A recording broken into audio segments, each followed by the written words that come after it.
Convener, and thank you very much for the opportunity to appear before committee this morning.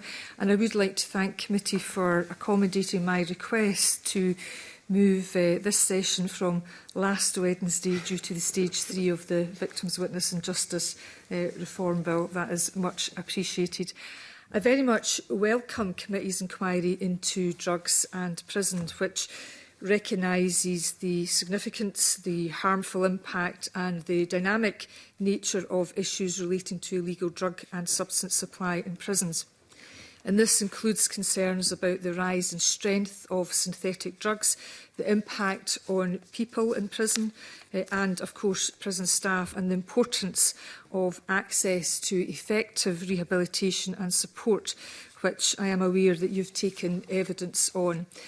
As the committee is aware, there is a high and complex prison population, and issues relating to preventing supply, keeping people safe and managing the impact of substance use in prisons is demanding for the Scottish Prison Service, to say the very least, but also our NHS colleagues and other partners.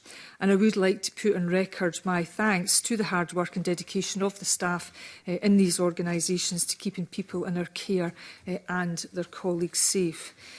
The health and well-being of those in the care of the Scottish Prison Service is a key priority, and having been Minister for Drugs Policy and now Cabinet Secretary for Justice and Home Affairs, I have a strong appreciation of the importance of a strategic approach across health and justice. I know the committee are interested in how health and justice portfolios are coordinating to reduce deaths and support recovery, and how lived experience and evidence are being embedded in strategy.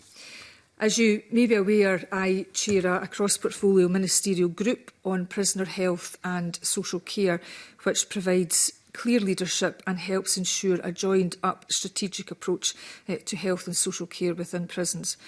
The Vision for Justice provides an overarching strategic approach, including the focus on person-centred approaches to reduce crime and harm in our communities, and supporting rehabilitation by the most effective means possible. And our national mission to reduce drug deaths continues to focus on a public health approach to improve the treatment and care provided for those with drug issues. The Scottish Prison Service 10-year drug and alcohol strategy, which was published in February, sets out a framework for improving outcomes of those in custody. I'm sure there will be a range of issues, Convener, that you will want to ask about in more detail. Looking forward to committee's questions. But first, I would like to hand over to Ms Todd.